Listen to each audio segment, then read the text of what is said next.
Hallelujah. Le mot c'est pas quand la tonlia, a tawia de, mi pi blava vondre va se de blato vonelia. A fimon lo robana, a chanto sana alla, le bobo, hella na fui, le mau plama kotodoma. Kakata wo wode, ay mega Christopher, a koye popuri, ana magato, wadada, nous voici kan kamia wa. Christopher vusko kodania, alafu, amabato de mau doma. Ayata novi. Alléluia, alléluia, alléluia. Amen. Yo no vi lo to le Christ me. Me do fiani bokona no vi turo le shafi ne le nye konse alo elenye pon. Ya nyi IMD betene Prime Minister hakola ke Yesu nye hadola. Mi no gba pade kude sofobu. Vous que au corps le caïman et mi va nous préparer des courants na mini chobe et mi a du azane que ce vous la belle que ce vous me lio la Christ me lio la belle ou do Christ là ta login de ka ko tabe wa ho am gbe to ba gbe le chuchurome to ya ko vous e kokori ta ne Christ me lo ko bu kori wala e bon ko atenani ka ken ko matema odo que vous Korea you zumbabla ou ebe bon kola museleme que nyagbe ogata idogole ma ko nyagbe am vous avez etolia tawie adekupi bla voix qui va se bla to vodeki fime mi dogo azayale on était pas dodo mavo eye oni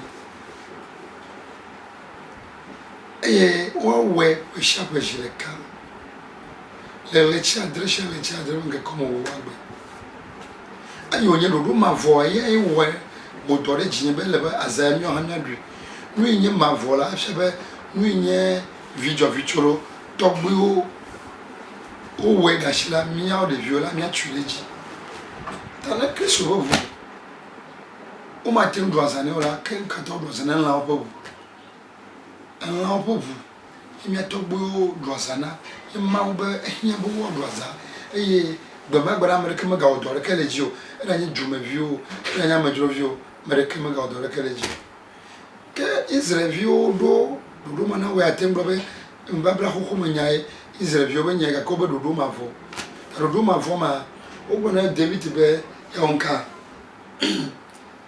ya ibran bebe champion ma ya po ya ina ba Kristo a khu champion ina ma ke Israel o va su Kristo togbe ne o yo Israel la e bo ma ga yo be Israel ke bo yo ba Kristo to ta azai ke Israel dula o desnobe wo do azama onye do ma vola ala be mia mo ke Kristo to yo ke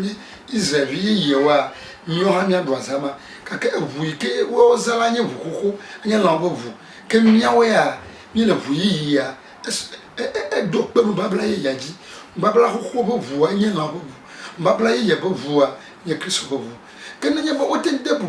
lambo vu a ke Kristo bo vu a le bo de bu eto wu because ya anya vuike ko anya vuike bonse ta miawo le be mia do azaya miawo le be mia khozaya ademi ta sofre zemo le do jibe ya de baba na Kristo fu me ka tabe yinya na mashima be wode bubun kakaya no vinya azala yiji no no bobo mi ka jiu blatao abale ko no viu ve vire e viu na ku na anyifune ale ya makuna ko mi o no na njimala ne me mi no le gbe ami IMD betene Prime Minister gbeame mono bobo mafu bobo ko edidi bobo ko me edidi eye dono po doyo ma pa me yo ke le bulela o ga ko kokoreji ala ba amishishia e furo le boame e do le boame eye doyo e do le boame ni ga po Mose ba gba le to yema e tam wi adre pipi wi le kia be ela bana agbe le vulame eyata oko na bo wanya vulenu nami la be agbe leme nyaba agbe ola agbe wanya blo wanya be gbogbo fuka ba agbe blo mi lo agbe nya be na de enu jeji na me ala bana la agbe ya me be le gbogbo fuka mo po una do mo po nu na do ele dole ça be me la gbo ezo useless am la gbo e la gbo ko ku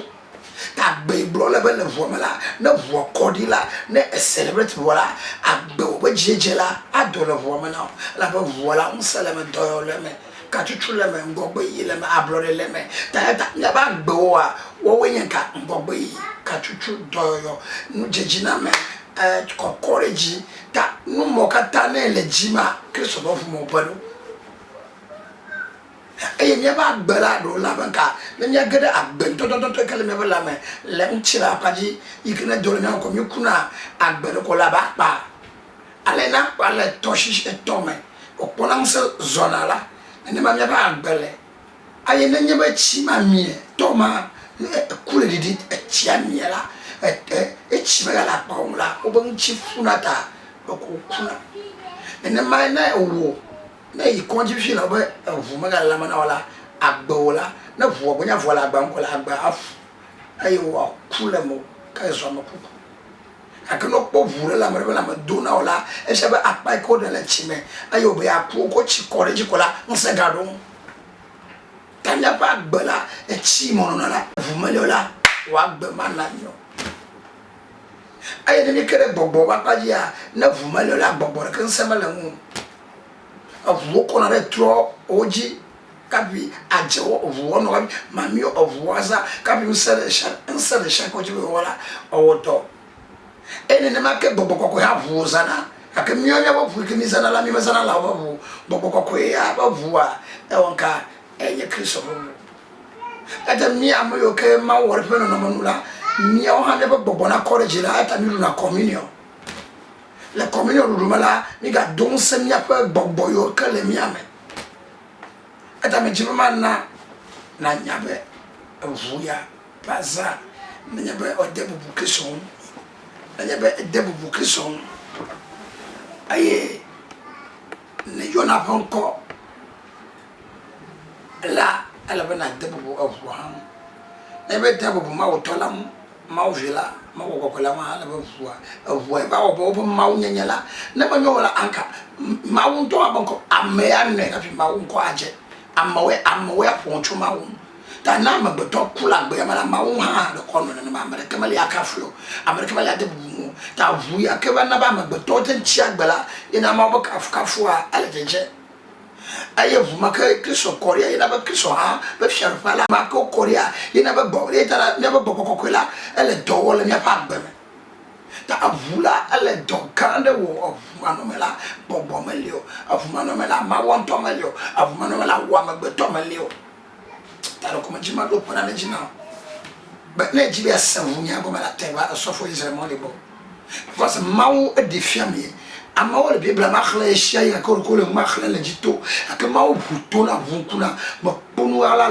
le ma pe nyame Psalm 119 verse 18 bana kolonu le nyankuji ba makonu kunu le osalame no vinye bibla alla la kale mabere te foli background agla foli akuma fon chikokwe obuzaya yenye petola miledu ono boboro eka jijire ha amor doyoko because mi wonu ikeche belmanu ka mo ngolo bala mi ga horeji obinye le yoto bojibe asenya galaw ya no bibla khlako sofo ni kakamala bibla ko masaw